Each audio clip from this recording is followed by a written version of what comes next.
নমস্কার, জয় হিন্দ বন্ধুরা। তোমাদের প্রত্যেককে ওয়েলকাম জানাই আরো একটি নতুন ভিডিওতে।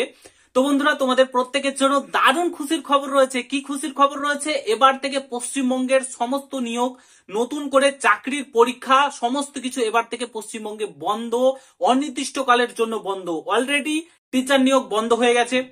যেটা নিয়োগ হচ্ছিল পুলিশের, সেই নিয়োগটাও বন্ধ। ক্লার্ক, গ্রুপ ডি সমস্ত কিছু বন্ধ। আর কোনো কিছু চাকরি হচ্ছে না পশ্চিমবঙ্গে। প্রত্যেকটা মা বোনেদের বলছি এই ভিডিওটা তাদেরকে দেখাবে।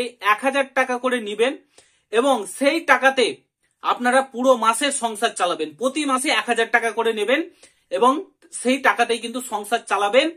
এটা কার দয়াতে হয়েছে? এই চাকরির পরীক্ষা বন্ধ থেকে, চাকরি বন্ধ থেকে কার দয়াতে হয়েছে? আমাদের পশ্চিমবঙ্গের মাননীয় মুখ্যমন্ত্রীর দয়াতে হয়েছে।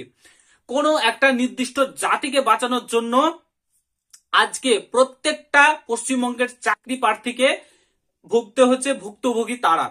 ঠিক আছে, কেন আমি এই কথাটা বললাম, কেন সমস্ত নিয়োগ বন্ধ হয়ে গেল, সমস্ত কিছু এই ভিডিওতে আমি খুলাসা করব। পুরো ভিডিওটা দেখার চেষ্টা করবে।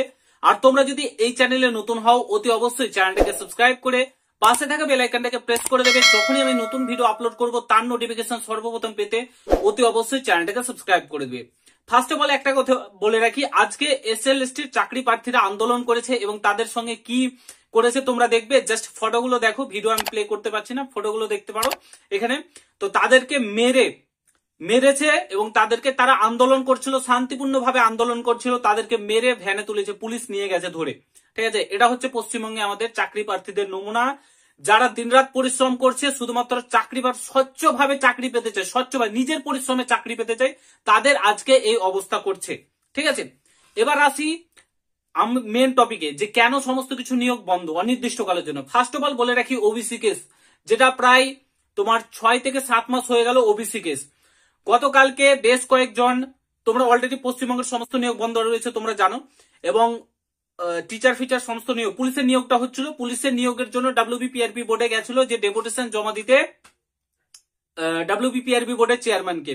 বেশ কয়েকজন চাকরি প্রার্থী গেছিল এবং সেখান থেকে স্পষ্ট ক্লিয়ার বার্তা দিয়েছে, ওবিসি কেস যদি 4 বছর চলে তো 4 বছরই বাড়িতে বসে থাকতে হবে। মানে বুঝতে পারছো, প্রাইমারি মানে শিক্ষকের নিয়োগ যে হালটা হয়েছে সেম এবার সমস্ত নিয়োগে হচ্ছে। মানে 4 বছর যদি ওবিসি কেস না মিটে তাহলে কিন্তু কোনো মতেই তোমাদের এক্সাম কিংবা কোনো কিছু হবে না, কোনো নিয়োগ হবে না, সমস্ত কিছু নিয়োগ বন্ধ। তাহলে বুঝতে পারছো অনির্দিষ্টকালের জন্য আজকে সুপ্রিম কোর্টে কেসটা চলছে, কবে কেস মিটবে না মিটবে তার কোনো ঠিক ঠিকানা নেই।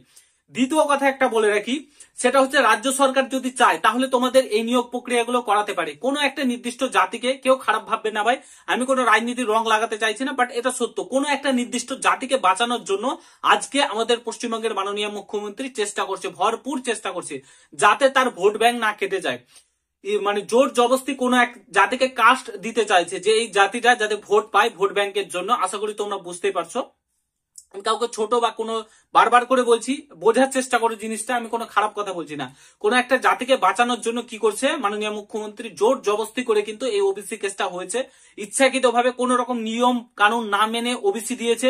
ঠিক আছে, ওবিসি এ সার্টিফিকেট প্রদান করেছে এবং আজকে তার ভুক্তভোগী সমস্ত চাকরি প্রার্থীদেরকে হতে হচ্ছে, কোনো নিয়োগ হচ্ছে না।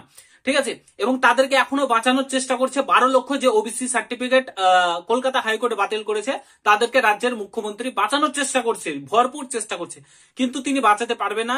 সেটা নিয়ে অলরেডি আর এরপরে ভিডিও করব তোমাদেরকে, 12 লক্ষ ওবিসি বাতিল যাবে না কি যাবে তোমাদেরকে সমস্তটাই বলবো।